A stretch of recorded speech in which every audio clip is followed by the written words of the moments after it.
All right, Entree Architect community, it's 4 p.m. Eastern, which means it's time for the Entree Architect Context and Clarity Live conversation for Thursday, February 3rd, 2022. Thanks for joining us today.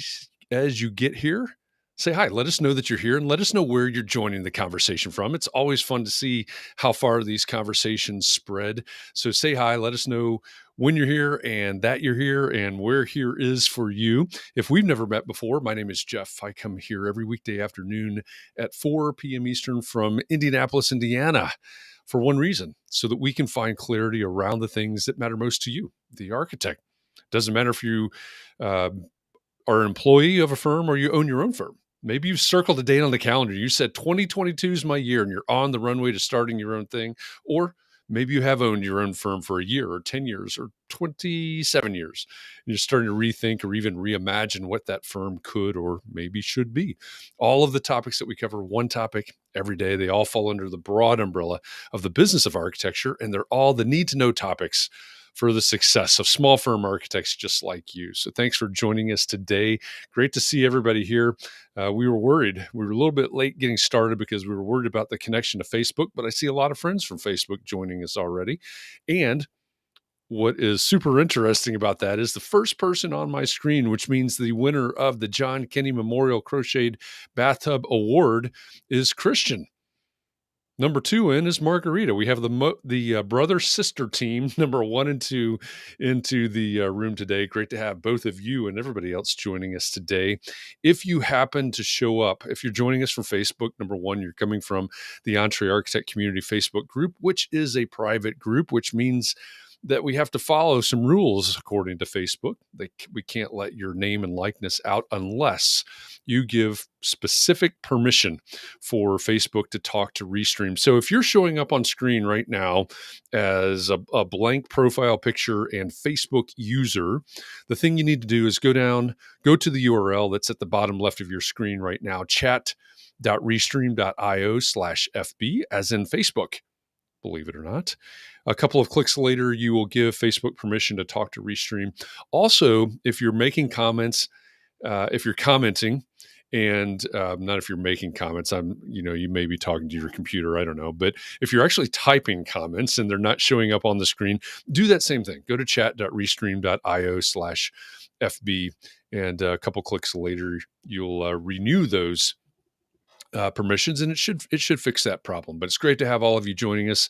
I see several from Facebook. I also see Kurt over on Twitch. I see Luciana joining us from Massachusetts over on YouTube. Scott Thrift is he says high clouds in San Francisco. I thought he was high and in the clouds in San Francisco, but I misread that. Scott's joining us from the LinkedIn channel.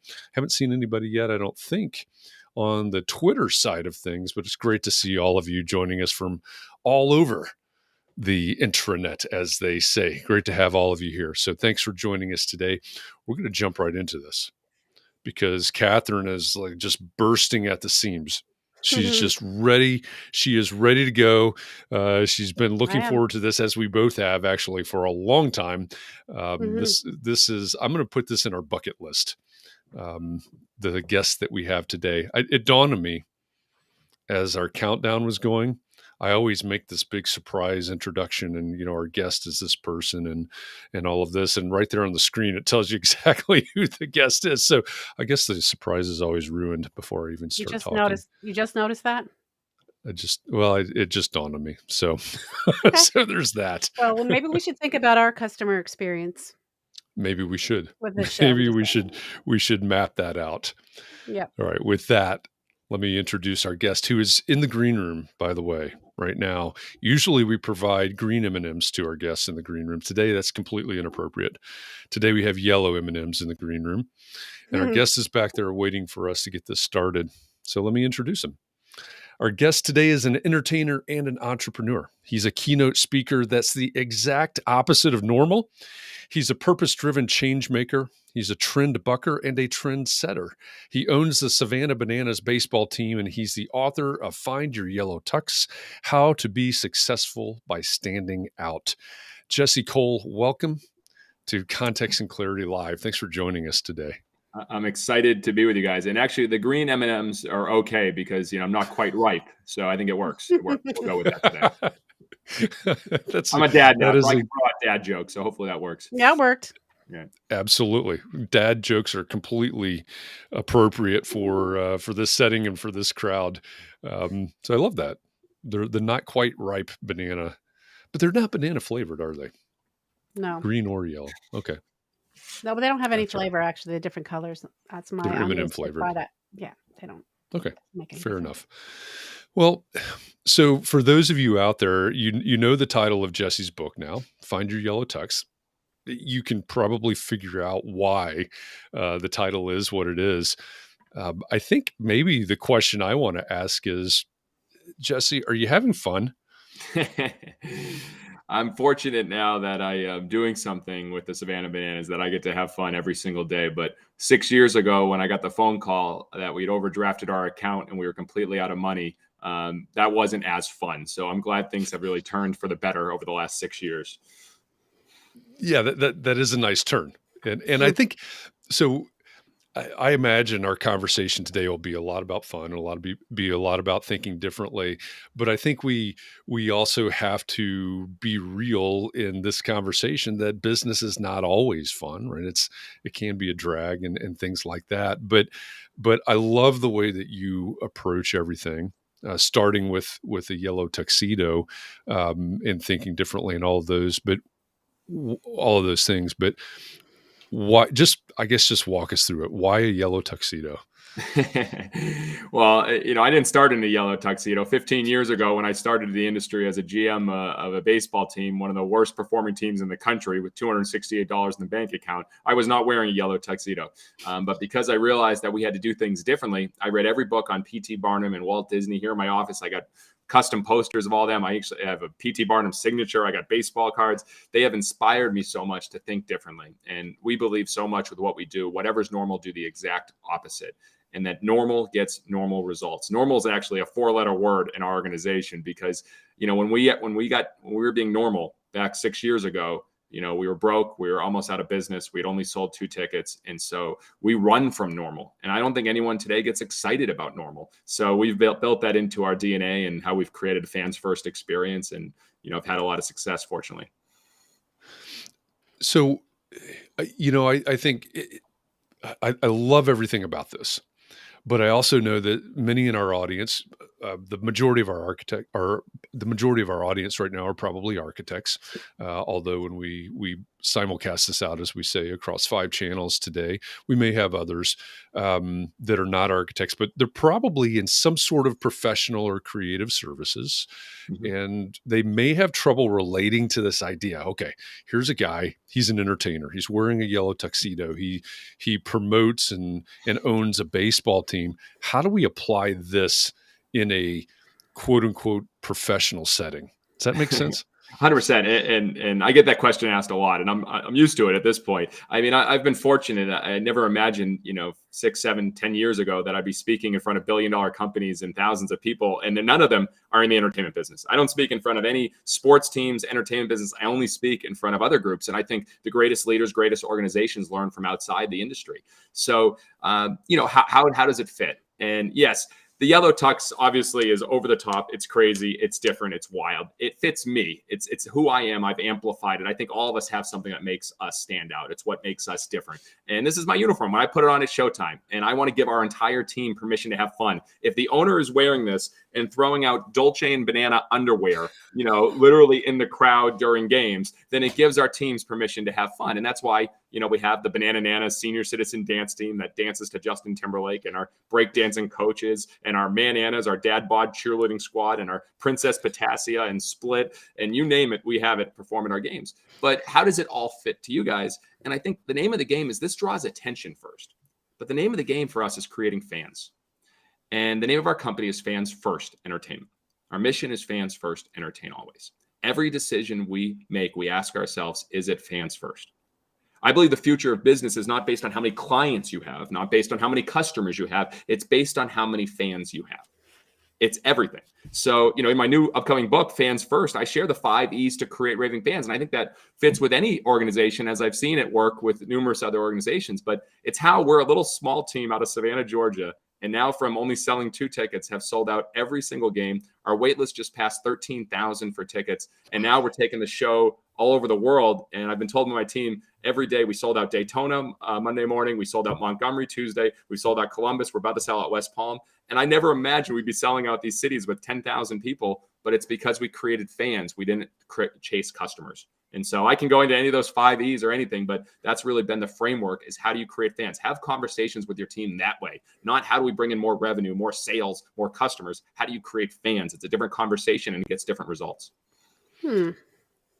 So what does it mean in a business context, outside of the ballpark or Hollywood or, any sort of entertainment industry? What does it mean to have a fan or have fans? Sure. And I would challenge, I think every business is in the entertainment business. And here's why. I wasn't smart enough to understand what entertain meant until I looked it up. And the definition of entertain is to provide enjoyment, to provide amusement. Aren't we all in the business of providing enjoyment for the people we work with? And so I think everyone has this stigma of like entertainment. You're in a yellow tux, you dance. Like what it means to us, the second E to creating raving fans is entertain always. And basically to map the moments for your customer, to map the journey on treating them like you're a host at a dinner party and your customer or clients coming into your house. How do you entertain them? Do you offer to take their jacket? Do you offer them a drink? Do you offer them hors d'oeuvres? How do you make them feel comfortable through the whole process? How, when your friends leave at the end of the night, they want to come back for more and they're telling their spouse, oh, that was so much fun hanging out with them. They often don't say, oh, Jesse, he was the most professional person. You tell me this. How many times do people come home and say, honey, I met the most professional person today? And that is what holds people back, especially in fields like you guys. It's like, we have to be professional. I get it. I understand it. But people don't get excited as much about professional as they do as unique, memorable, different. And that's what we're always aiming for. I think that is an important point for our audience as well. This isn't your world, so you may not know this. This may surprise you. It may not. But the vast majority of firms out there say that a huge percentage, almost always, easily above 60%. I've heard as high as 97%. But 97% of their work comes from repeat clients and referrals. And what you were talking about, I think, is really the key to that formula. Does that make sense? 100%. 74% of people say the key influencer in all buying decisions is word of mouth marketing. 92% of people trust advice or suggestion from a friend or family member over any advertising. And the companies, the people, the corporations that generate an emotional connection with their customers get 3 times the word of mouth marketing than anyone else. So those are real stats. And it's what we've learned. It's how we build everything. Right now, we spend $0 on marketing. When we first started, we spent stupid money on marketing and failed miserably. Now we invest everything on the experience. It's why, for instance, today, I spent an hour calling fans and thanking them for buying tickets. And our entire staff did it. So we've sold 10,000 tickets this week. It is completely unscalable. It makes no sense. But we have 30 full-time people. And we call. I get a list every morning, and I call them and thank them. And if they don't answer, I put my phone right here in front of me, and I say, hey, this is Jesse, the owner of the Savannah Bananas. I just want to call you and thank you so much for getting tickets to come see us in West Palm Beach. We're going to put on a show for you. Thank you so much. We can't wait to see you, and we'll be going bananas with you on April 1st. And then I send it, a text message from the owner. Everyone has my cell phone. So I have a suggestion there, Jesse. How about you just do that to all of them? You don't try to call them at all. You just text them all for that date.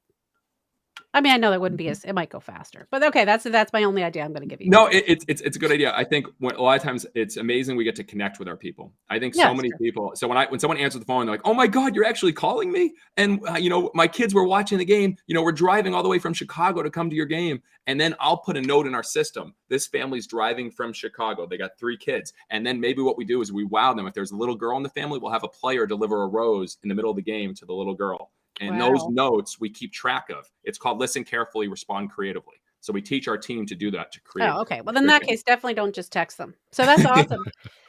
Yeah. I mean, I kind of thinking about how am I going to get down to Savannah But now that I know there's a waiting list, I was saying earlier that we should do Echols Stock down and go to a game and go to Savannah. That's where we should meet this time.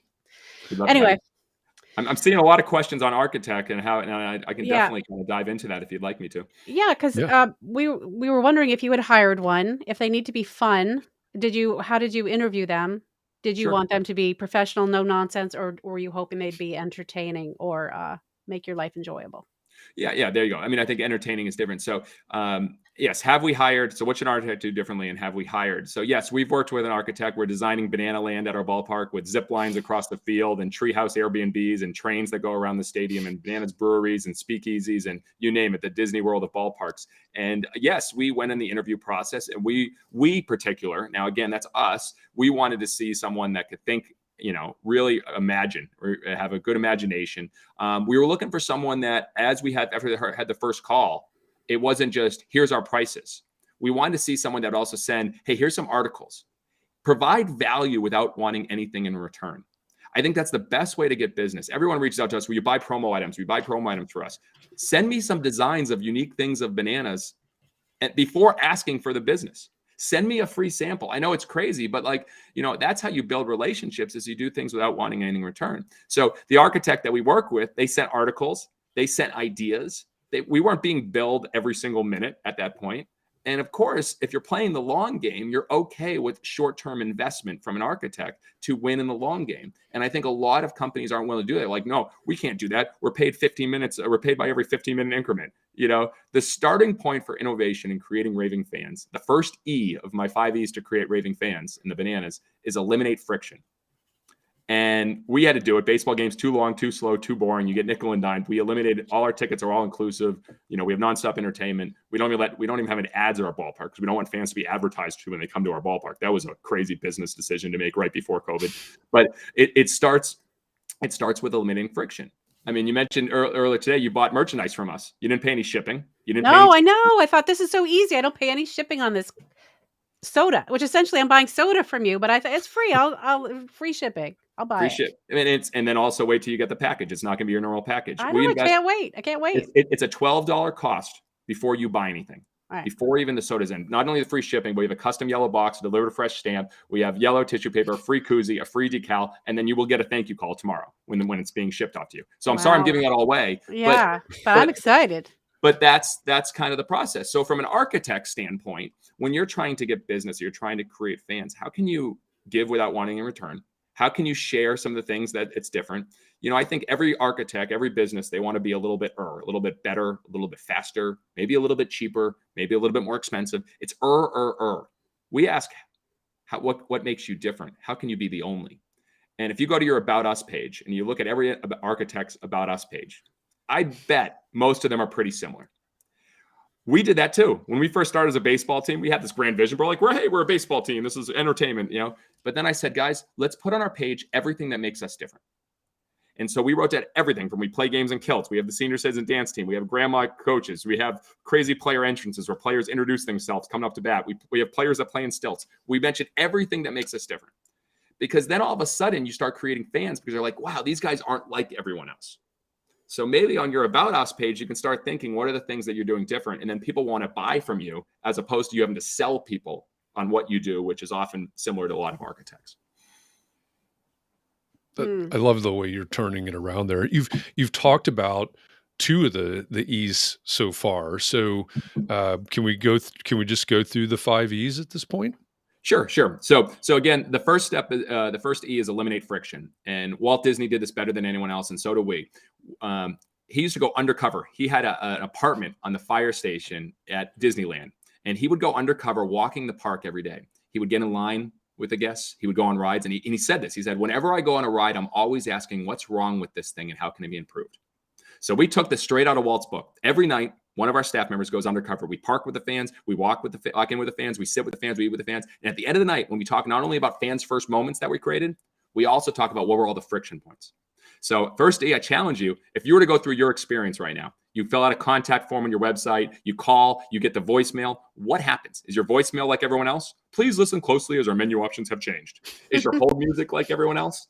We've changed everything. Our voicemail is Savannah, na, na, na. You've reached the Savannah Bananas, na, na, na. Please leave your message. Even our hold music is ring, ring, ring, ring, ring, ring, ring. Banana phone. And every 2 weeks, someone calls us and asks us to be put on hold. It's the weirdest thing in the world. All right. But, go through your experience. How easy is it to do business with you? If you call, how quickly do you get a call back? Is it just a regular email back, or do you actually hear from a person? We're so used to texting and emails. I know it's different, but standing out now is actually talking to a human. It's actually sending a handwritten letter. It's sending a video. That's a different way you can look at it, going the opposite of friction. Sorry, I went a lot into that one because I think there's a lot of parts that an architect could go into. Entertain always. Map the experience. So that first impression. When someone buys from us, you got a video, you bought a merchandise, and we send videos. And when you buy tickets, we get a whole video saying like we're celebrating. We're literally celebrating. When you buy from us like a big group outing, you get an invoice, and it says, "Congrats! Today is your day. Today is the day you get to pay." You may think you've had days like this, the day you bought your first house, your first all-inclusive vacation, or the day you bought your first car, but nothing is quite like Bananas Payday. So pull out your check, credit card, rare coins, Bitcoin, and make that payment like we know you can. This is your moment. Now seize it. Love, Jesse Cole. That's our invoice because, we think an invoice is a friction point, and every pay point is a pain point. How do you make your terms and conditions, your contracts, your invoices, how do you make them a little bit different than everyone else and don't follow the same form? That's a way to create a fan. Because customers aren't expected to love you on the invoices, their terms and conditions, or your contracts. Maybe that's a way to make it a little different. Say, oh my God. I mean, people share our invoices, which is bizarre. So anyways, that's part of the entertain always as well. Eliminate a friction point, first impression, all the way to the last impression. After they do business with you, do you have a plan a week after, 3 weeks after, a month, 6 months? Instead of, sending a birthday card, can you send a 6-month birthday card, which we do? Different ways to stand out after the fact. Sorry, I'm going in deep. Last 3, experiment constantly. Jeff Bezos said our success is a direct function of how many experiments we do per year, per month, per week, per day. My question for you is how many experiments, how many new things are you doing, not just with your architect and drawings, but how many new experiments are you doing on your customer experience journey?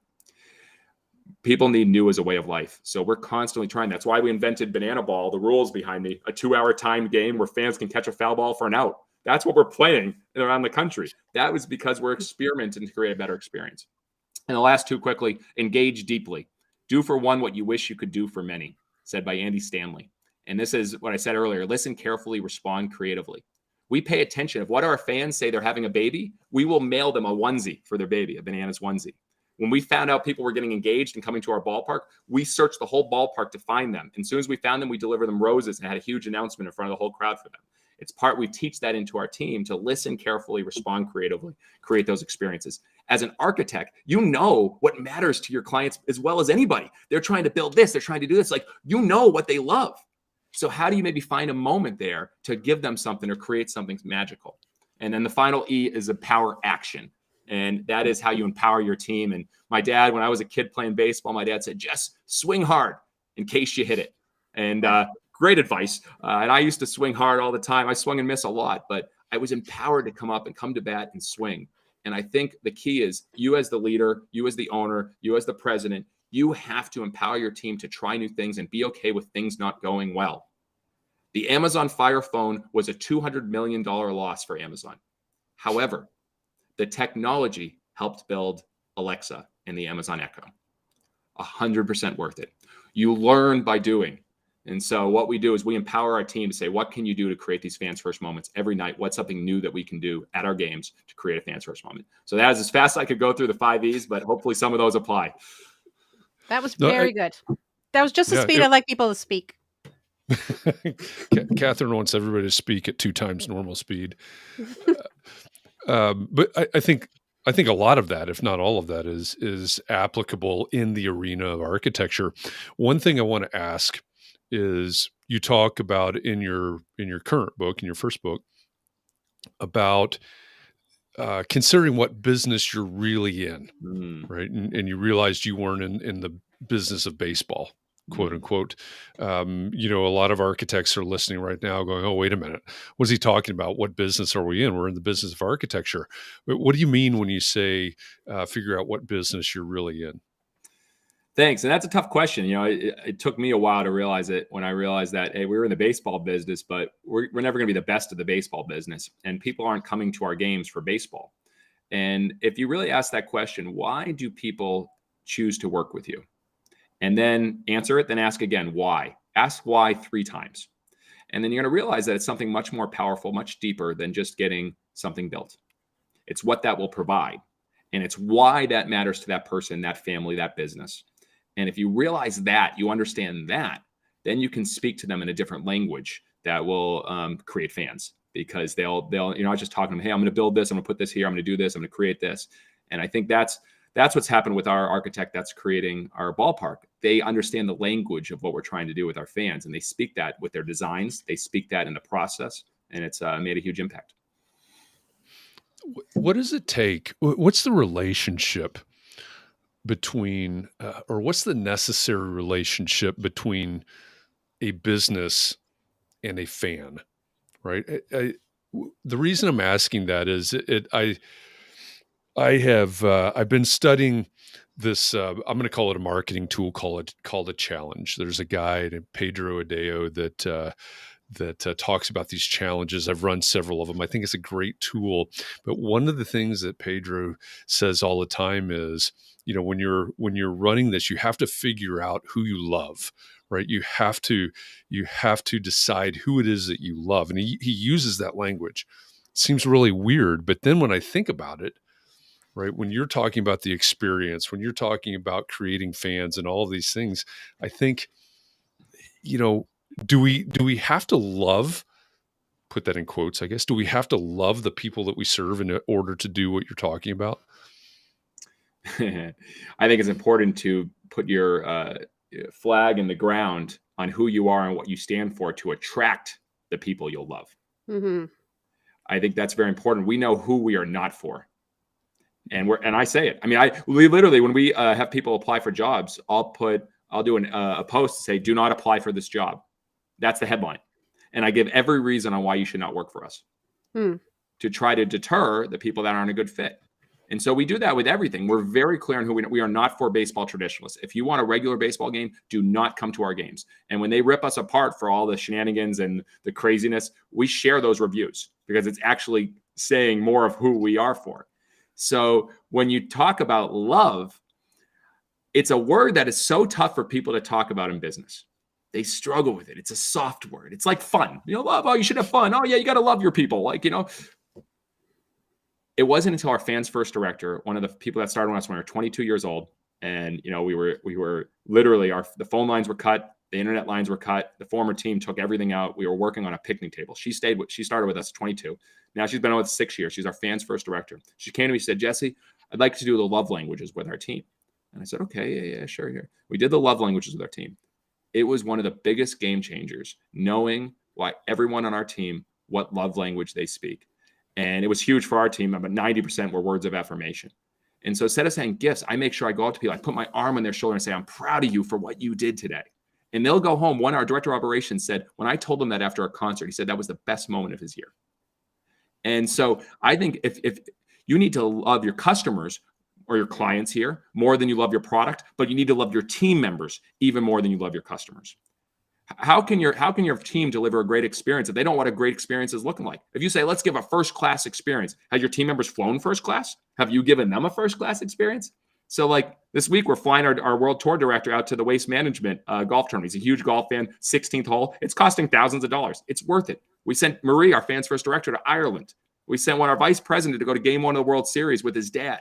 All those moments show what matters. And it's like their quality time. They want to have quality time with their family. And so those are the things that matter. So I think love is so important. And I think it needs to be talked about more in business. Yeah. I love that. And you just wrapped up inside the Entree Architect Academy, which is the paid version of Entree Architect, the expert training session. The first week of every month, there's an expert training session, and it was about firm culture this week. And I think, that could easily have been the presentation right there, right? How do we, because that's, what you're talking about can't exist without there being a culture of this, right? 100%. I mean, you have to create a culture of fans first. And we try to, if we want our people to deliver fans first moments, we got to deliver them to them. And so that's where my wife, 1% of our top line goes solely into surprise and delights for our people. So we've turned our office into a spa with massage therapists and pedicures and manicures. We took our whole team out to the outlets with $500 to shop. I mean, we've during COVID, we went grocery shopping for all of them and dropped it off at their doors. So 1% of our budget goes to that. And so, and she has complete reign to do whatever she wants, which is pretty cool. That's very cool.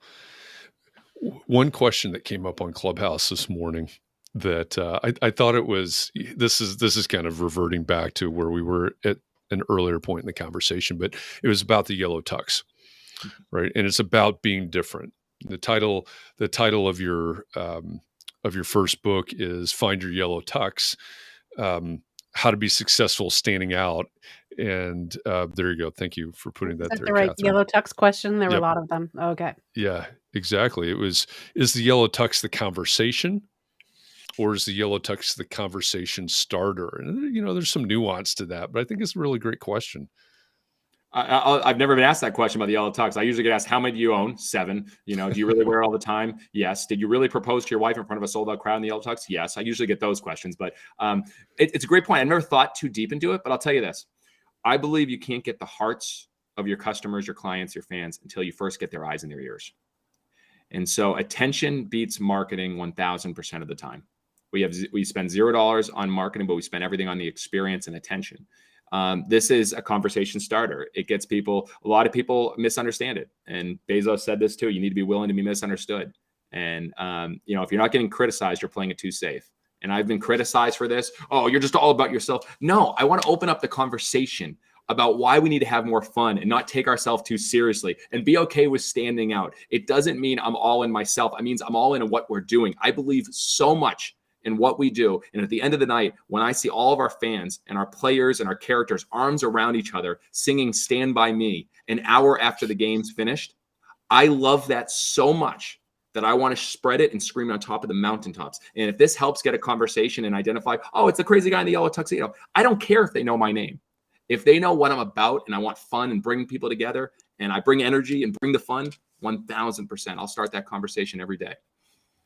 Well, and you mentioned yesterday that, the Yellow Tux is you, and these things that you're talking about amplify your personality. So what you're talking about in terms of standing out, whether it's a Yellow Tux or, some other part of the experience or whatever, I don't think you're talking about something that is manufactured or contrived or inauthentic or whatever descriptor you want to use. That's not what you're talking about, is it? 100%. I mean, this is me. I mean, if anybody knows me, they don't know when I'm wearing it, when I'm not wearing it. It's the same person. And right now with you guys, or whether I'm, with my friends, I still try to bring this energy because that's what I love. I get fired up about what I get to do every day.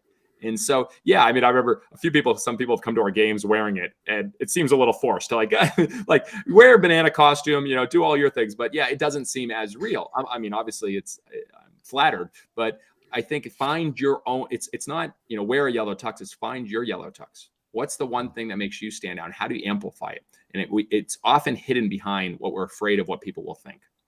And testing something, trying new something, or we're afraid of it. We have fear of it. And you know what? The people that talk and say something, they're probably not going to be your fans or anyways, and they probably don't matter. I've been criticized a ton, but I've built a tribe of people who fortunately love what we do, and I speak to them.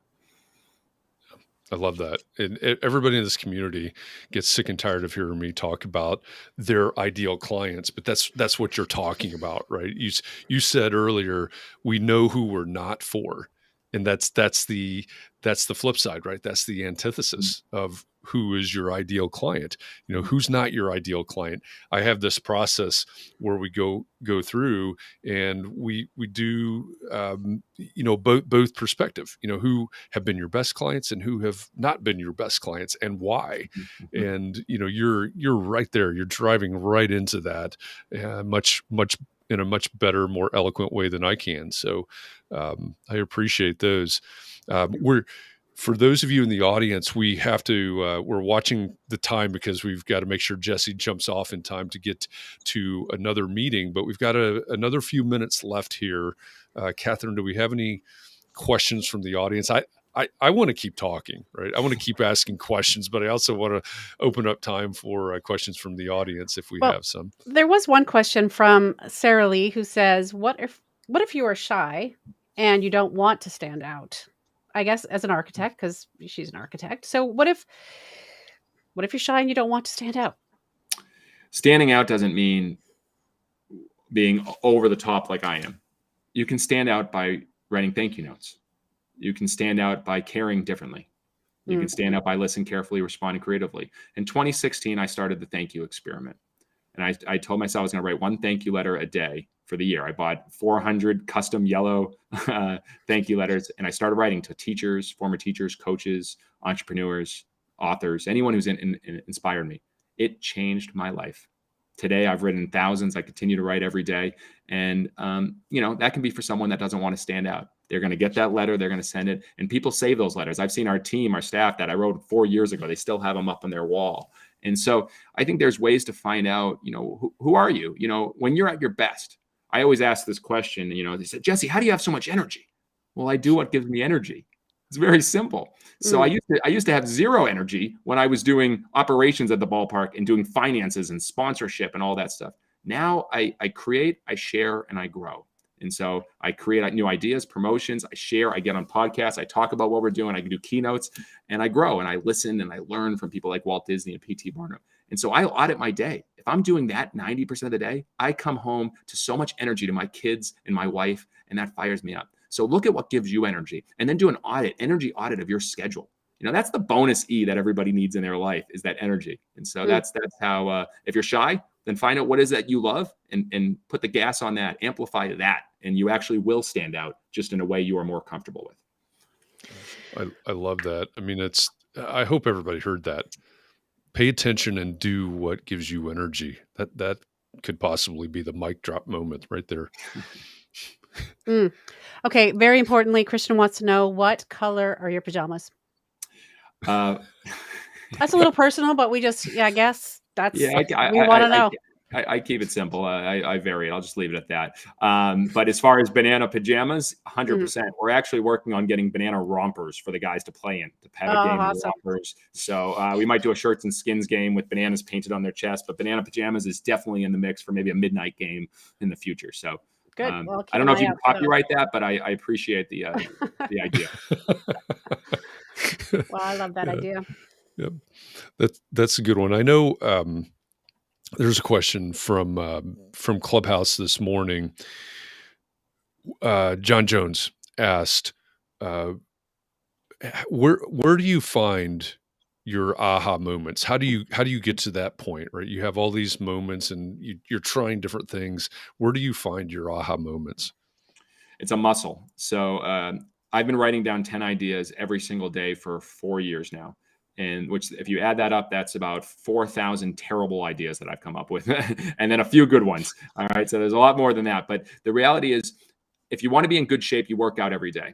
If you want to, you eat healthy, and you eat healthy every day. For me, I work my idea muscle every day. The first thing I do when I wake up in the morning is I don't look at news. I don't go on Facebook. I don't go on social media. I don't go on email. I start with ideas. You don't do Wordle?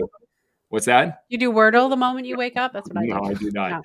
No. Your input affects your output. So I get inspired by learning from outside the industry. I watch documentaries on people that are successful and doing things differently, from WWE to Disney I watch all that stuff. And then I have an idea session every morning with myself, and I share that with my team. I don't get my ideas at work. I get my ideas in the morning when I'm just able to think and not distracted. If you want to have aha moments, you got to get away from the distractions and the dinging that hit us every single day. So that's where they come from me. Yeah, I love that. That's awesome. That is. And we're right up to it. Jesse has to jump off for another call. So we're going to wrap it up here so we don't make him late. Or we're going to wrap it up with Jesse right now so we don't make him late. But the rest of you can stick around and we'll wrap it up with our audience here in a few minutes. But Jesse, thank you very much for joining us. Like I said in the intro, Katharine and I have both been just busting, waiting for this conversation. And we thank you. Thanks for your book. I'm looking forward to the next book. It's out May 17th. Yep. We'll update everybody on that as the date gets closer. But thanks for this conversation and all of the inspiration that comes with it. Thanks, guys. It was a pleasure being with you. A lot of fun, and love how you guys are thinking differently and have the courage enough to invite a guy with a crazy yellow tuxedo to speak with you today. So thank you, guys. Thank you so much. Thanks, Jesse. Well, all right. Well, that was fun. I've got to say. Yeah, that went by fast at 45 minutes. Yeah. Yeah. It did. This is another one of those. I say this, most of you probably don't hear this because I think it happens backstage a lot. This is another one of those conversations that I would have been really happy to have 2 or 3 hours, to continue that. But I know when he first came on, he said it was like he'd done 4 or 5 podcasts today already. Yeah. So. That's the life of an entertainer, I suppose. I suppose it is. Mark says Jesse needed to split. That is a good one. That's a good one. That was fun. Yeah. So I want to know from everybody in the audience right now, just take 15 seconds and put in the comments section right now from wherever you are, on LinkedIn, on YouTube, on Twitter, Twitch, Facebook, wherever you are. What was your one biggest takeaway from this conversation? Just type that in the comments right now, and let's see what everybody has to say. Chris says you'll just have to invite him back when his new book comes out. Absolutely. Because I'm actually a little bit more intrigued by his new book than his first book. You know what's interesting about that, though, is like Pat Flynn has the same exact book, the Superfans book. Yeah. And for those of you out there that have not listened to the conversation yet, Jesse was on Pat Flynn's podcast. I forget how long ago, maybe a year ago. I don't know if that's accurate, but you should listen to that conversation. That's a really good conversation. Let's see. Deb says, hi, Deb Schmucker from Indianapolis. Deb says, do what gives you energy. John says, listen carefully and respond creatively. Liz says, be sincere. Chris says, writing 10 ideas a day. All of those are great takeaways. Let's see. What else? Don't be afraid. Yeah, don't be afraid. I think that's. I've been thinking about that a lot this week because we've been. I think we've had a great group of topics this week. I think we've had great conversations in Clubhouse, and again, thank you to all of you that have hosted Clubhouse conversations this week. We talked about what your uniform is. Jesse mentioned that, right? When he puts on the yellow tux, he's ready to go, right? That's kind of a mindset thing. It's a little bit metaphorical. We talked about unforgettable client experiences. We talked about doing the unexpected. I know those are challenging. Those have been challenging topics for a lot of people. And I think that does come from a little bit from fear. I think that's one of the places it comes from. What if somebody looks at me wearing whatever it is, a yellow tux or doing this? A green shirt. Doesn't even have to be that crazy for us. Exactly. Exactly. Yeah. Well, I, for one, am very happy that I got to meet him. When I first heard him talk on the business of architecture years ago, I thought, I need to meet this person. And I just did. Yeah. Because he's just like fills me so much with inspiration, and it's okay to try new things. And the whole idea, 10 ideas a day, you and I both like the idea of idea factory type thing. Yep. So, yeah.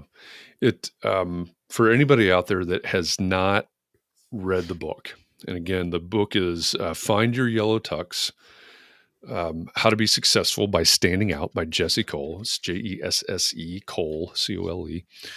I'd encourage everybody to read it, right? It's not really about a yellow tuxedo. That's, like he said, that's his thing. But there's so much in there about thinking differently. He's also got a great podcast, by the way. Hasn't published an episode in a little bit since last year, but his podcast is great as well. It's doing business differently. I might be paraphrasing that title a little bit, but I'd recommend everybody read this book and really think about what he's talking about in terms of what's the expected. or what's normal, and how do we do the opposite? Those types of things. I think there's a lot of room in this profession for what he talks about. Yeah. Rod says, this reminds me of the Liberty Tax Service person on East Washington Street. So Rod's talking about Indianapolis.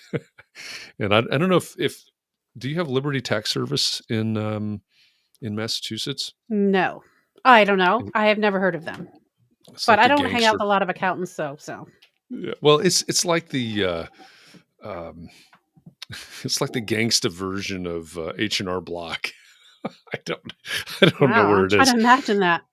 So their logo is Lady Liberty.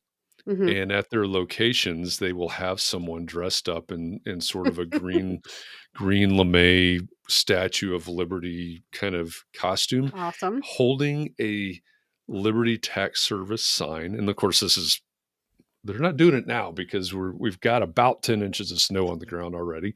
But during tax season, they'll be out there, and the best ones are the ones that are spinning the sign and doing all that and attracting people to the Liberty Tax Service. Is their skin also copper patina, or they're just wearing the dress? Or they must have a head thing on their head. They do. They have the head thing. They've had the whole thing. I don't know that I've seen anybody that has painted their face. However, so Rod, I don't know if you've ever seen this guy. So Rod and I are going to have a conversation about Indianapolis right now. Deb's jumping in because she's also in Indianapolis.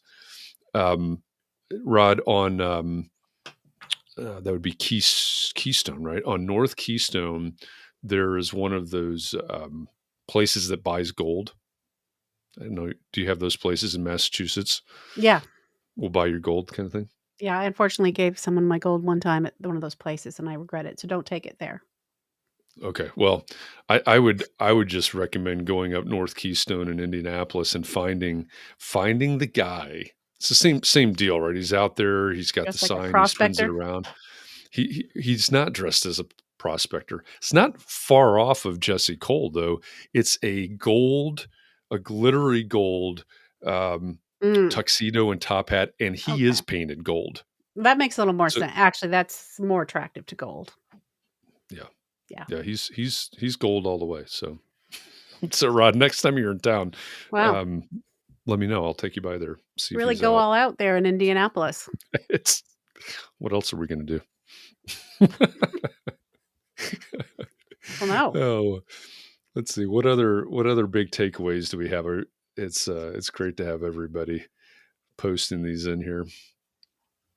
Let's see. Mark says huge opportunity in our profession. Deb says, he was out there in the bitter cold last week. I think that's the gold guy that she's talking about. Let's see what. I'm scrolling back. Go ahead. One thing he talked about was that we as architects get to know these people kind of on an intimate level, so we know what they love, and how can we? I don't want to say capitalize on that, but how can we connect to people in a way that would be meaningful to them because we know them well enough to know what they like? That's a hard one for me. I'm not very good at gifts and that sort of thing. Yeah, and that's come up a few times this week, right? The idea of gifts. I'm not good at gifts, or I don't like gifts, whatever version. But I think also it's when you think about what they do with the Savannah Bananas, it's not always about gifts, right? He's working that into the experience. When he was describing, the family's driving down from Chicago, and they've got 3 kids, and they're putting those notes, in their system, whatever that means, in their CRM or whatever they're using, or so-and-so they're getting engaged, or whatever it is. Part of the experience, and I was just having a meeting with a client that I'm working with right now, having had a meeting this morning, and we weren't talking about this in the same way, but it's really what we were talking about is how can we know our clients, these people that we work with so well, that we can bring up the family dog, or we know exactly how they communicate. They prefer to communicate text or whatever. I think Chris says it right there. Knowing what people like doesn't have to be gifts. If they like going bowling, then have your design meetings at a bowling alley. I think that's a great example, right? So I don't think it has to be gifts, but how do we customize or personalize the experience? And I think it can be in really small ways. Mm. It could be, hey, I know what kind of cookies they like, Oh, so we're going to have, cookies. yeah. It's important to know It's that. always, the answer is always chocolate chip, but Almost always, yeah. Oatmeal, not chocolate almost. chip. Okay. I had some oatmeal just for the healthy aspect of it. Lowers your cholesterol. Yeah. Yep. Wendy says, plant your flag for the person you are. I think that's a really great one as well. Yep. I like Yeah, that too. Then let's the see. people coming to you will self-select that way. Mm-hmm. Yeah, and that's, any of you that have heard any of the stuff that I do, this is exactly right. He's got a different name for it, a different sort of version of it, but this is your ideal client. Are you doing things specifically for your ideal client, or are you trying to do things for everybody? Right. Because you can't be everything to everybody. No. Right? If you try to be everything to everybody, you'll be nothing for anyone. So, I like the way Wendy put it there too. Plant your flag, right, for those, for who you are and who those people are. Great points. Well, if you do that, then you'll be doing what gives you energy all day, which is what he's, if you enjoy the people you're working for and with. Yeah, I think if I've learned one thing in the past couple of years about my own work, it's exactly that. I've spent a lot of time in my career. Some of you have heard me talk about this before. I woke up one morning and said, when did I decide to build a social media consultancy? I never did. I never decided to do that. I just kept saying yes because clients asked, and I kept saying yes. And that wasn't what I wanted to do. I was serving those clients, in a way that they were asking for, but it wasn't giving me energy at all. Yeah.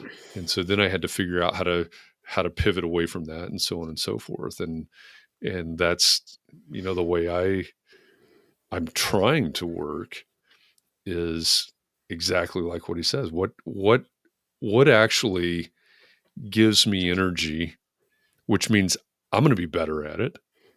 I'm going to perform better for my clients. They're going to have a more enjoyable experience working with me because I'm having a better time doing it. I'm going to produce better work.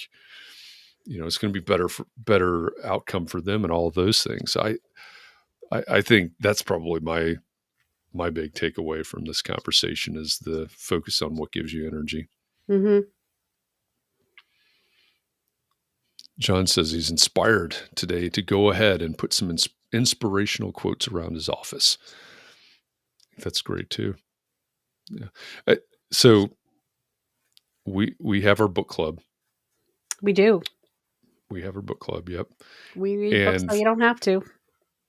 I get that's the tagline. Yeah. We read books so you don't have to.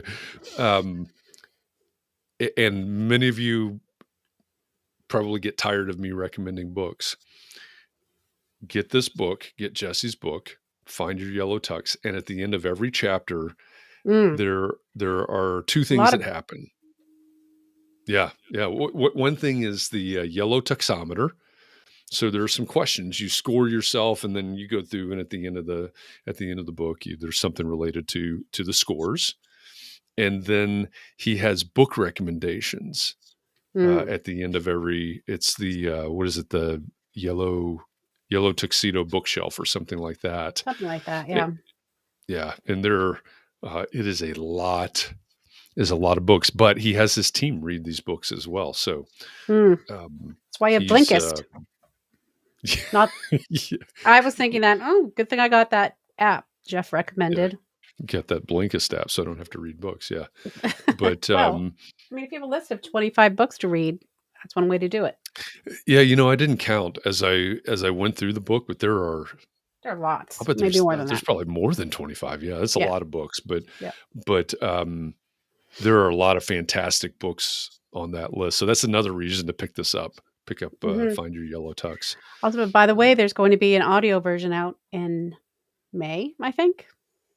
I think that's what I don't know. Maybe would we ever do this book for book club? Would we ever do this book for book club? It's already been suggested. I think it's a definite possibility. What's everybody think? Would you like to have this book as one of the books for the book club? Put that in the comments section right now. Yes or no? Yellow Tux for the book club.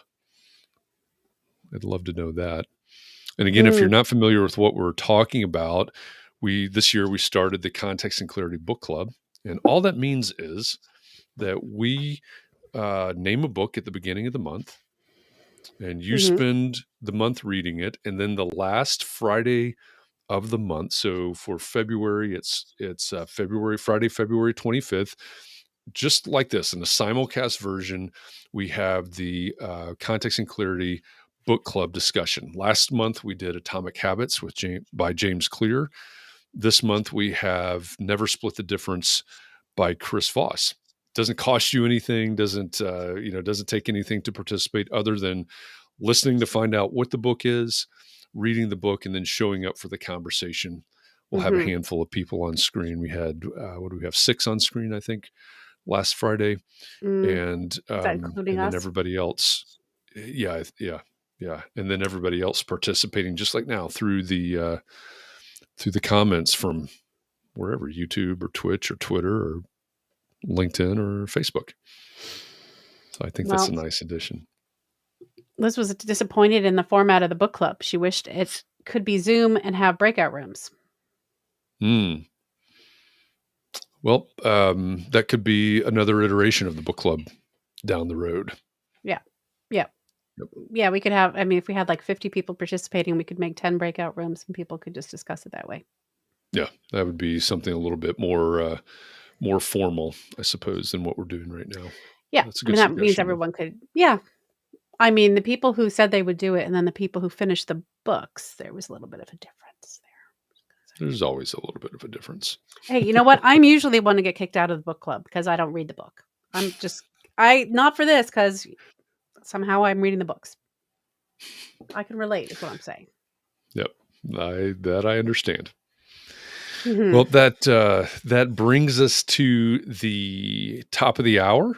And that means we need to wrap this up because Katharine and I are going to head backstage with a couple of folks from our community to give our wrap up of this conversation today. So again, thanks to Jesse Cole for joining us as our special guest today. If you missed it somehow during this conversation, Jesse is the owner of the Savannah Bananas baseball team. He's also the author of Find Your Yellow Tux, How to Be Successful by Standing Out. So big thanks to Jesse for joining us and bringing a ton of energy to this conversation today and a lot of inspiration. Thank you to all of you out there in the audience for joining us. I say this all the time. I mean it every time.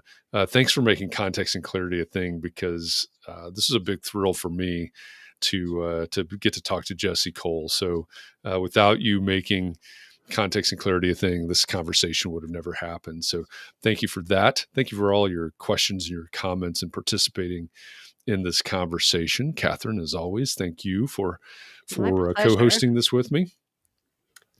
And to everybody out there, please be well, be safe, keep those around you safe and well, whether you're shoveling snow or whatever you're doing these days. Take care of yourselves. Find some way tonight, this afternoon, whatever time zone you're in, to breathe and relax and find a way to get rejuvenated, because we're going to do this all over again tomorrow. It's our every other week, whatever the correct term for that is, our mystery member spotlight tomorrow. So the guessing begins. I forgot about that. 4 p.m. Eastern. Yep. We're playing the game tomorrow. On Clubhouse. That means I have to come up with a question on Clubhouse tomorrow. Yep. Yeah. Join us on Clubhouse tomorrow morning at 9 a.m. Eastern. The mornings that we have the mystery member spotlight over on Clubhouse, we have a get to know you session. Kind of personal questions. Personal uncomfortable questions. You have to come on and talk about that. So join Clubhouse tomorrow, 9 a.m. Eastern, for uncomfortable questions. Get vulnerable with us at Clubhouse. There you go. And 4 p.m. Eastern inside the Entree Architect Community Facebook group for our Mystery Member Spotlight. Who's the Mystery Member going to be tomorrow? I don't know. The guessing begins at 4 p.m. Eastern. We will be back again. We'll be back at it again next week. Our Context and Clarity Live guest next week will be Joanne Liu. Many of you know Joanne. She is part of the team over at Monograph. She has her own training on personal brand, building a personal brand. So we're going to talk to Joanne. Several of you reached out and said, hey, this thing that she's doing with personal branding really resonated with me. So I reached out to Joanne. We're going to have her on next Thursday, right here on Context and Clarity Live. So look for my post Saturday morning. As usual, I'm going to throw that out there. Here's a reminder. Joanne's going to be our guest. What do you want to talk about next week? So look for that post. Comment on that. Give me some ideas about what you want to talk about next week. And we'll do this all over again next week as we do every week. And that reminds me to look at one thing, because we are coming up on 450 of these conversations. Wow. Monday. Just keep Monday, actually. Going along more and more and more all the time. They do, absolutely. Monday will be our 450th Context and Clarity conversation. So thank you to all of you. Coming up next. It's around the corner. I'll tell you what day it's April 18th. Should be our 500th conversation. So thank you. Thanks to all of you for almost 450 conversations at this point. I'm looking forward to the next 450. So with that, again, thanks everybody. Appreciate all of you, and hope I see you around somewhere sometime soon. Thanks everybody. See you next week.